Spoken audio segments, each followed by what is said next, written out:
Hello friends, welcome or welcome back to my channel. My name is Danny and today we're going to be discussing Frankenstein.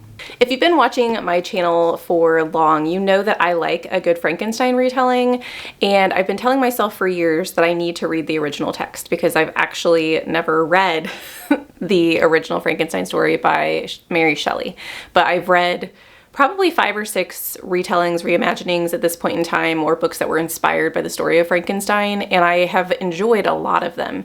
And so it made me curious if I would feel the same about the original. Now, I specifically am going to be talking about the 1818 text. I have not read the 1831 text, I think is the more well-known version. And so I do plan on doing that in the future. I'm hoping to maybe do it by the end of this year, so this is fresh in my mind and I can kind of compare and contrast the texts because I don't know the difference, if there is a significant difference, if the plots are any different, or if maybe she just retouched the original storyline to, I don't know, do something else with it. I'm not exactly sure, but today we're going to be discussing the 1818 text. So this is the first one of these videos that I've done. I told you guys in the beginning of the year in my goals video that I wanted to attempt to try and do one analytical-ish video every 2 months, just to kind of try my hand at being a little bit more detailed with my reviews of books, especially classics or books that a lot of people are reading or that I think I'm going to continue with in series, if I'm going to do like series recaps and things like that. And so this is my first attempt at any type of video like this. So let me know in the comments if you guys enjoy these types of videos, if you would like to see more of them, if you want specifically to focus on classics, or if you're more interested in, 2025 releases, doing something like this. Let me know your thoughts. First and foremost, this is going to be a spoiler-filled video. So if you have not read the story of Frankenstein and do not want to be spoiled for what happens in this story, now is the time to leave me. Thank you for giving this video a try, but I really can't do a deep dive video without getting into the nitty-gritty and telling you exactly what happens in the book. With that, the first thing that I'm going to talk to you guys about is the plot. And so we're just going to go through, I'm not going to go through obviously every single point that happens in the book, but just a general plot of the things that happened, the things that stuck out to me. The first thing that we have in this book, the first thing that jumped out to me is that we are starting with the letters of Robert Walton to his sister. And Robert Walton is a sailor, specifically a captain, and it is his dream to go and explore the seas that no one has explored. Specifically, I'm pretty sure he went north, but he went to an area where the ocean is ice-ridden, and so you can essentially get stuck in the ice out in the middle of the ocean without a means to pass and to get to land. And so it is very dangerous and treacherous, and we follow him writing his sister letters. Well, while he is on this venture to kind of see fame and glory for himself, he runs across Victor Frankenstein, and they are stuck in ice. They see off into the distance what we later find out is Frankenstein's monster, and they don't know what it is. And then a few hours later, they find Victor Frankenstein on the ice with some sled dogs, essentially. And he gets pulled aboard, is saved, but isn't really super grateful to be saved. And he ends up telling Robert his story. With Victor Frankenstein's summary of his life, we start with a happy childhood where he grows up with his cousin Elizabeth and his friend Henry, who become fast friends. They are a very close family from his childhood all the way through his adulthood, which we do get to see throughout the storyline. We also get to see Victor's obsession with knowledge and his studious nature when he is younger, and that just continues to evolve as he is getting older. Unfortunately, his mother dies at the age of when he is 17, and that increases his studies and his obsession with death and his almost coldness and scientific viewpoint on death and decay and the study of that, which inevitably leads to the creation of Frankenstein's monster. And his immediate regret for creating such a being, and his abandonment, the abandonment of the monster inevitably leads to some circumstances that end up with the death of Victor's brother, and Victor taking the blame for that in and of himself. No one else is blaming him, but he is blaming himself because he, through circumstances, figures out that the monster is who caused William's death. And we have almost a cyclic nature of that happening. The monster does get in contact with Victor, and so I will talk about that, the monster's perspective of what happened to him, his abandonment, his thoughts on abandonment, what happened when he was just kind of left on his own, and his request to Victor to create a female companion for him because he's lonely. That event inevitably goes bad, leads to even more death, with the death of Henry and eventually the death of Elizabeth. And so Victor is surrounded by loss and grief and blame and guilt for the events that he does blame himself for. We also get back to Walton's point of view eventually because we are still in pursuit of the monster, but Victor becomes ill. He ends up passing away, but not before he gets Walton to agree to continue the pursuit of the monster and hunt the monster down because he can't continue to be a blight on humankind. So that in a very shortened synopsis is what happens in this book.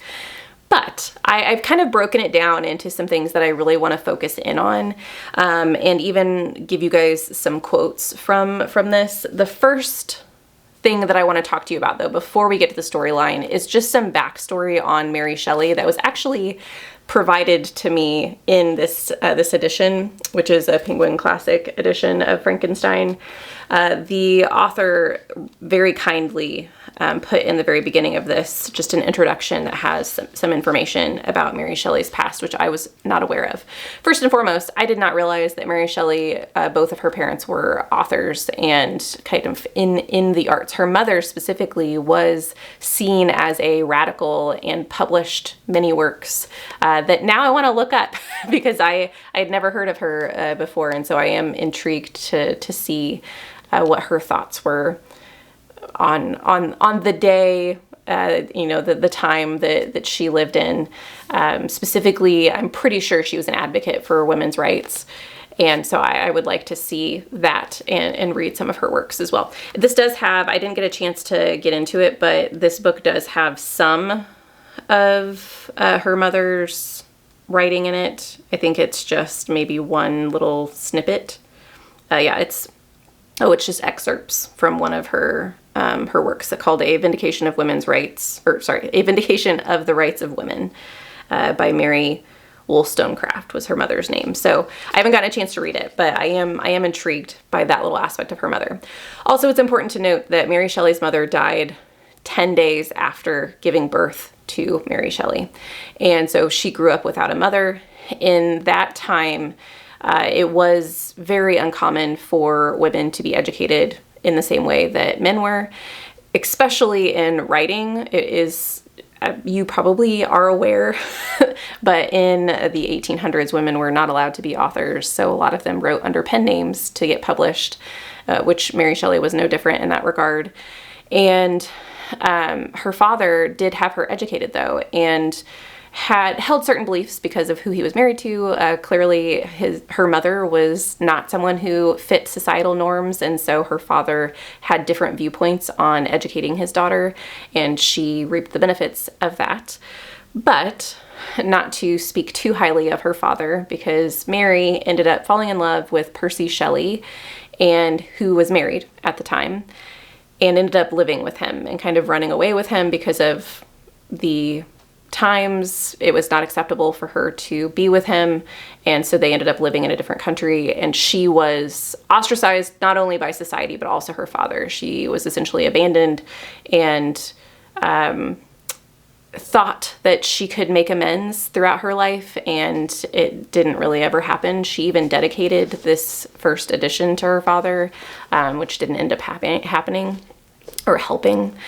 I also should say one of the stories in this that I found really odd, and also I do think it speaks to some of the things that happen in the text, is her father, after her mother's death, he was in such grief and wanted her mother to receive the recognition that she deserved for her works. And so he posted or wrote a kind of memoir-esque book about his wife. And it explained her sexual exploits and the fact that she had a child out of wedlock and was very promiscuous.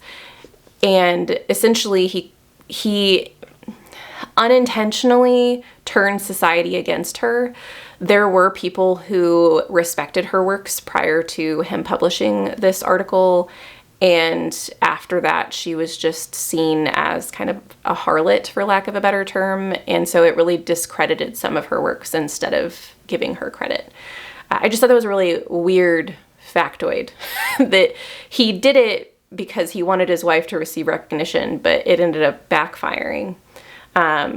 So that's just a little bit of information that I learned from this edition of Frankenstein that I didn't know about Mary Shelley, and I do think it's very telling with some of the things that we're going to talk about. I did forget a couple of things, and I wanted to mention one of which is that Mary Shelley did lose a child before the writing of Frankenstein.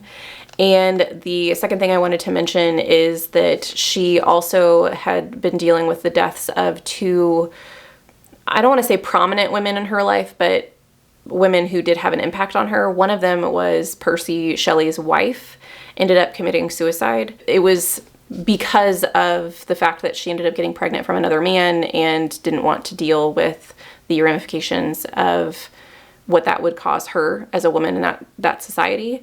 And then you also have Mary Shelley dealing with the loss of her half-sister, the illegitimate child of her mother with her past lover. And she committed suicide as well. And so Mary Shelley did have this relationship and grief surrounding society's views on illegitimate children and women who were considered sexually promiscuous in the times. And I think that that's very telling of some of the things that happen in this as well. So I do think that will actually lead us into the first point that I want to make, and probably the longest thing that I want to discuss, but we'll see how long I end up talking on the other topics, and that is women. As this was written by a woman, I did expect there to be more female characters or more emphasis, but I think a lot of the things in this are really subtle with regard to women. The first thing I will mention is the sister of Robert Walton, who he is writing his letters to in the beginning. You can tell throughout the tone of the letters that his sister is very worried about his pursuits of seeing seas that no one has explored before, and he's very sweet. You can tell that he holds his sister in high regards, but you can also tell that he's going to do what he wants to do regardless of what she says, and that he kind of thinks that she's a little silly for some of her worries. And they talk about, in the introduction of this book, the silence of Margaret. That was his sister's name, and the fact that she didn't have a voice in this, and her voice was the silent aspect of the letters, which was very indicative of the treatment of women at the time, that they were kind of the silent companions of men and expected just to go along with whatever their husbands or brothers or fathers decided for their lives, which I thought was a very interesting point, and I don't know that I would have seen it without that being pointed out to me. I started tabbing. I don't know if you guys can see my annotations, but I started tabbing things with pink, little pink tabs for the burden that women take on when things go downhill. So I have a couple of examples, one of which is Victor Frankenstein's own mother. So we learn that Victor Frankenstein's mother was the daughter of a merchant who ended up struggling with finances, ended up ruining his reputation when it comes to finances. So much so that he moved out of the city that he was in to live kind of away from everyone, which relates back to Mary Shelley and Percy Shelley moving away from their hometown whenever they were ostracized from society. So we have this family who is in financial ruin, moving away from the comforts of home to avoid the harsh attacks on their pride, essentially. And her father ended up becoming ill, and so much so that she had to take care of him. So this is an excerpt from the book from that area. So it says, his daughter attended him with the greatest tenderness, but she saw with despair that their little fund was rapidly decreasing and there was no other prospect of support. But Caroline possessed a mind of uncommon mold, and her courage rose to support her in her adversity. She procured plain work, she plaited straw, and by various means contrived to earn a pittance, scarcely sufficient to support life. So she essentially stopped everything that she was doing to make sure she could support her family in that time. We also see this same theme again when Caroline, Victor's mother, ends up dying of scarlet fever, and Elizabeth ends up taking over the matron of the, she becomes the matriarch of the family and takes over all of those responsibilities. And this says, since the death of her aunt, her mind had acquired a new firmness and vigor. She determined to fulfill her duties with the greatest exactness, and she felt that the most imperious of duties. She consoled me, amused her uncle, instructed my brothers, and I never beheld her so enchanting as at this time, when she was continually endeavoring to contribute to the happiness of others, entirely forgetful of herself. And that sentiment is over the entire book when we talk about Elizabeth, the fact that she is very selfless, and that is one of the endearing qualities of her, which I totally get, and I am happy that that is an attribute that she is willing to contribute to her family and to the happiness of the people around her. But from Victor's perspective, it almost seemed like it was something that made him happy, but also something he expected. Maybe that was just me. Maybe that was a perception, but that's what I kept gathering. The next example that I have of this trend is actually for Justine. So Justine, if you guys are unfamiliar with the story of Frankenstein, Justine ends up getting tried for William's death. So William is Victor's brother. He was the first victim of Victor Frankenstein's monster. And because of circumstances, essentially the monster ends up putting a necklace that William had on him in Justine's pocket, and the police end up finding that on her, and so she gets tried for the murder. And that part, in and of itself, the trial of Justine was so heartbreaking and maddening that this really kind person ends up dying for something that they had nothing to do with. They were in the right place at the wrong time.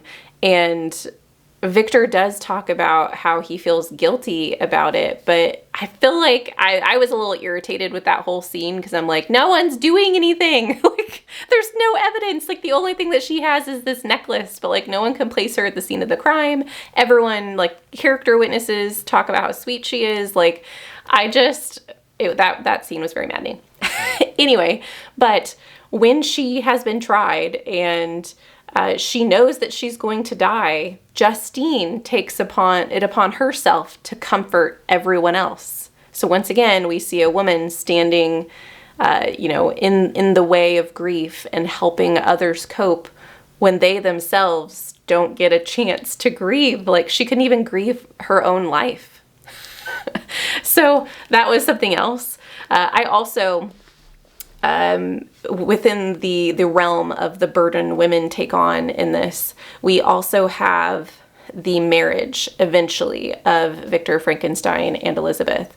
And it's actually Victor's father who pushes the issue. They were meant to be married anyway, like that was always the plan, but Victor, in his guilt and his fear of the monster that he's created, he is constantly and throughout the book getting worse in his darkening moods and depression and anxiety and his struggles of his mind. And his father suggests that he get married to Elizabeth because Elizabeth will make him happy.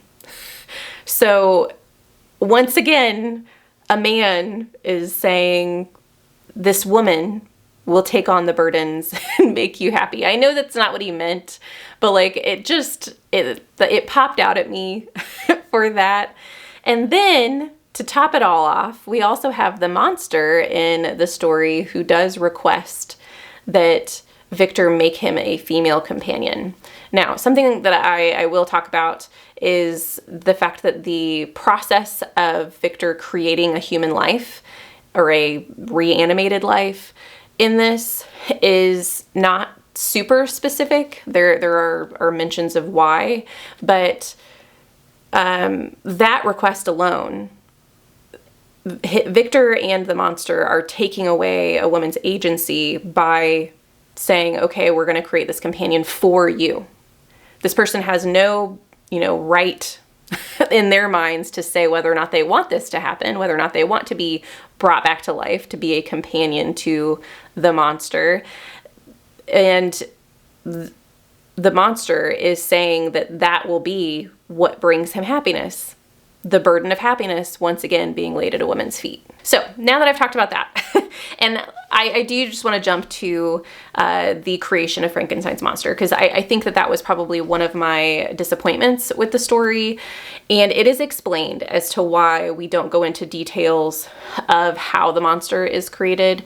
Victor tells Robert, as he is telling him his story, his woeful tale, that he will not be imparting the knowledge on how to bring life to the undead, because he doesn't want this to happen again. He doesn't want someone to follow in his footsteps. And so he is very careful to be vague about how he did this. I found myself wanting, though, and I think that comes from me reading so many retellings and them giving more details, but I do think that that's really intriguing that people who have taken the story as an inspiration to write their own have manipulated it and made their own versions of what happened. That he uses lightning because he has this obsession with this dead tree that lightning has hit. And that he has reanimated dead flesh, but you don't know, we don't know, did he take one person? Did he sew parts together? We know that he looked at decay of human bodies. That was one of the things that he studied, but we don't know to what extent he used that information to prevent Frankenstein's monster from being as vulnerable as humans. Because it is said multiple times that Frankenstein's monster is more viable, I guess. He's stronger than a human, faster than a human, will live longer than a human, but we don't know exactly why. The next thing I want to talk about is something that I both liked and disliked, depending on which person you're talking about, and that is the characters. So I was very shocked at the fact that the main characters we are following in all of this are all people that I find unlikable. So we have Robert Walton, who I think is probably the least offensive to me. I just think that he is an overzealous young man who wants to make his mark on the world, but some of the conversation that he has with his sister was a little grating on me, that I felt like he definitely, and more in the beginning of the story than at the end. I do think at the end he kind of changes his tune, but even then, he still has this disappointment that he didn't reach his goal. So in the beginning, he talks about the glory of it all, becoming famous, becoming this person who people talk about because he's done things that other people haven't done. In the end, he fails in his mission and comes home, but he does have a moment of reflection where he talks about his sister being happy that he's home. And so, but I still feel like he's disappointed in the end, which I understand there's going to be disappointment, but I did find him slightly grating. The next level up, I found the monster. The monster's perspective in this, I really enjoyed getting his storyline and his view on what happened to him, but inevitably, I didn't like the monster either. He made really horrible decisions, all because he wanted revenge. And even though some of his complaints and irritations with Victor Frankenstein were justified, does it justify taking someone else's life that had nothing to do with what you're mad about? And so I also found his character undeserving of sympathy, and I know that's a debate in and amongst the scholars of Frankenstein, is whether or not he deserves sympathy, or not deserves sympathy. That's probably not the right way of putting that. But if we can find him a forgivable character, if it's not necessarily justified for him to have murdered these people, but can we understand it? And I can't.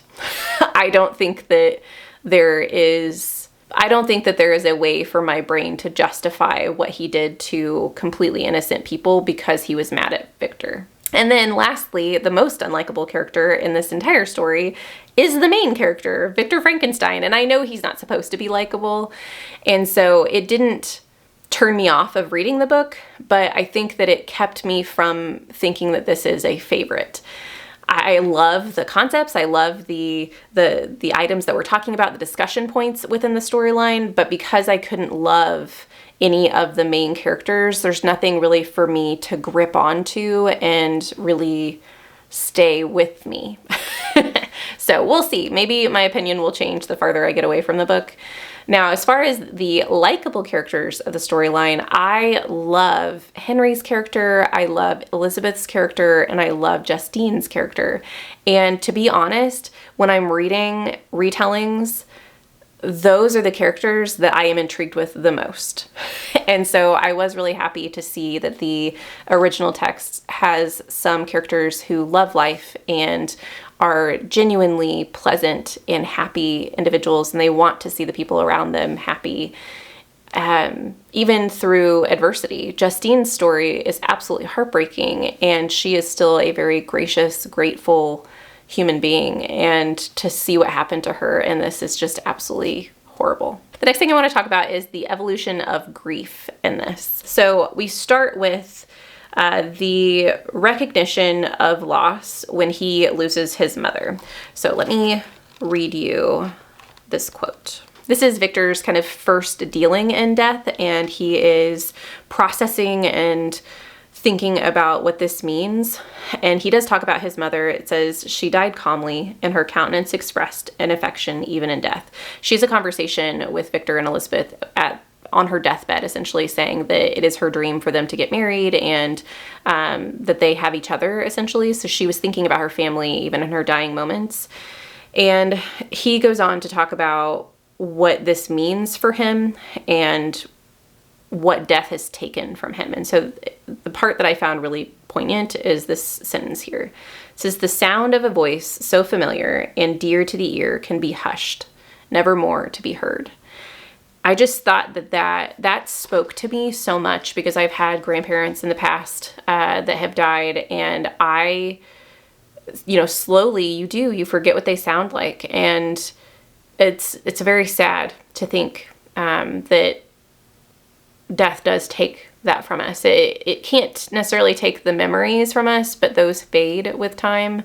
And so it does steal even the moments that you have with those people to a certain extent. The next step in Victor's evolution with grief and death, I think, is his study of death, is his scientific viewpoint on death. Him walking through I think it was a graveyard, and he was talking about how, like, essentially the bodies there were just food for the worms, and it is what it is. And to me, it very much felt like him avoiding the topic that his mother was gone, and he was trying to be very clinical about it so he didn't have to feel. At least that was my point of view.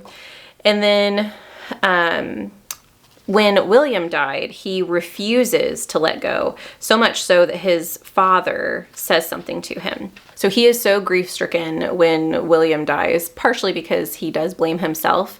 His father pulls him aside and says, "Is it not the duty that we should restrain from augmenting their happiness. It is also a duty owed to yourself, for excessive sorrow prevents improvement or enjoyment, or even the discharge of daily usefulness, without which no man is fit for society. So I both agree and disagree with this sentiment. I do think that this is very much of the times, and even, you know, somewhat in modern times, we often don't allow ourselves to grieve and don't allow ourselves to feel and stop for a moment. And so this is a father to a son expressing his concern. I think that he loves Victor and he does want him to move forward, and he sees that he's not. And I can see both sides. I can see him coming at it from like I'm trying to help you get out of this funk, but I can also see it from a society standpoint that he's like, you're not a useful man right now and you need to be, which I think is harmful. And I think that that is going to reinforce Victor's perception of what death is, and it being so clinical and something to not deal with. Then we have Henry's death, which I definitely think is something that is a little bit more of a sticking point for him. He has gone through so much grief at this point in time, so much loss, and he now says, "The cup of life was poisoned forever, and although the sun shone upon me as upon the happy and the gay of heart, I saw around me nothing but a dense and frightful darkness, penetrated by no light, but the glimmer of two eyes that glared upon me."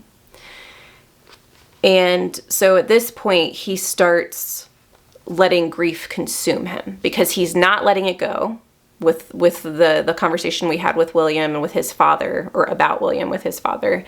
He's not letting it go. Now we have another death, and he still hasn't let the last one go. And it's completely consuming his life at this point in time, so much so that he doesn't care to live. Then we have him adjusting a little bit, but not in a healthy way, when he starts to essentially sink into himself. It says, "As time passed away, I became more calm. Misery had her dwelling in my heart, but I no longer talked in the same incoherent manner of my own crimes. Sufficient for me was the consciousness of them." So he essentially sinks into himself and becomes quiet, which we see of a lot of people who give up, or who do let grief consume them so much so that they can't continue on with normal life things. And, you know, that's compounded upon his grief because he blames himself for these deaths. And then lastly, we have Elizabeth's death. And with Elizabeth's death, he essentially faints because his body is done. He cannot see how he can go on without her. And so we have kind of this culminating event that he breaks. And at this point, this is where he vows vengeance. He will live his life only to chase the monster and kill the monster, because he wants to rid the world of the monster. I didn't mention that, but after Elizabeth's death, I'm pretty sure I think his father died after Elizabeth's death. I wanted to say maybe it was after Henry's, but I'm pretty sure it's after Elizabeth's, because his father is there for the wedding.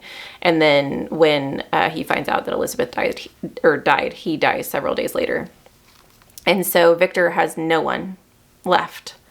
And so he does dedicate his life to the chasing of his monster. Speaking of that, just a little point that I did find really aggravating as we were going through the story. To me, it was very clear that the monster was going to go after Elizabeth. When the monster vows to Victor that he will be there on their wedding night, Victor, being dumb, thinks that that means that he's going to come for Victor. And I'm like, why? Why would he come for you? He would, especially because with the experience, we know he went after William. He went after someone you loved. He didn't go after you.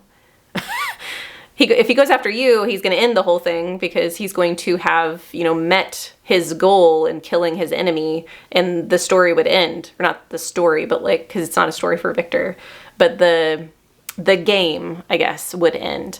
And so that was a little frustrating for me that Victor didn't have the foresight to think that, because he is proclaimed as this man of science, this man of knowledge.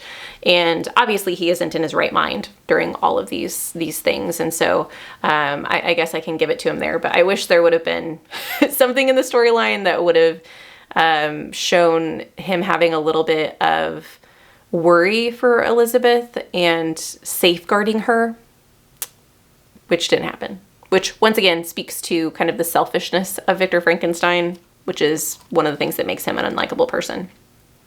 The next thing I want to talk about is the words "the monster." So I've been referring to Frankenstein's monster as the monster just because that's what I've grown up with. But in the back of this edition, they talk about the fact that Mary Shelley never gave him a name and never actually refers to him as... I don't know if she never refers to him as the monster, but it's just not consistent. She calls him the creature, the aberration, the demon. Like, she never has a consistent term that she calls him. And a lot of people, there was a debate in the back of this on the people who say creature versus monster, and the people who call him a creature are people who have sympathy for him and, feel sorry for his plight that he went through life without love. And then the people who call him a monster are those who don't find sympathy for him, which I found that very intriguing that Mary Shelley didn't, quote unquote, pick a side. And so it would be really interesting to go back and talk to her about why. And part of me, I don't know, part of me thinks that she did identify a little bit with the monster because of the abandonment. Mary Shelley, as I talked about earlier, was abandoned by her father, and I think that the monster speaks to that, and what type of creature you become is heavily dependent on the people around you and what you learn from the people around you. And she was desperate for her father to love her and to reconcile with her, and that never happened. And so I do think that she probably had some moments of sympathy and connection with the monster that she created. Speaking of that, I do want to talk about the monster's perspective, because I think that was probably my favorite part in the book, is hearing about Victor Frankenstein's monster after he's been created, coming to this little forest and living in the forest, eating nuts and berries, having this fire that he has to cultivate and make sure that it stays alive because he doesn't know how to create it. And him eventually getting tired of living in the woods by himself, and he ventures to a village where he is not greeted warmly. He ends up living in this little hovel behind a cottage, kind of out on the outskirts of this village, and he gets to figure out who the DeLacy family are. They are a family that has been ostracized from society themselves, and they used to be nobles.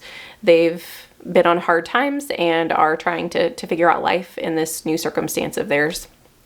And Frankenstein learns how to speak through them, through watching them, learns how to read and write through watching them. And I really liked those scenes. I liked his curiosity and his kindness when he sees the young man, I think his name was Felix maybe, that lives in the cottage, and he is taking on the burden of taking care of the family because the father, the patriarch of the family, is blind and can't do physical tasks out in the woods anymore. And so the son often takes the time to go out and chop wood every day, and also has to go out and make money for the family. And he is physically exhausted every day. And so Frankenstein's monster takes it upon himself to cut wood for him and leave it in a stack with no note. Like, they don't know who is doing it.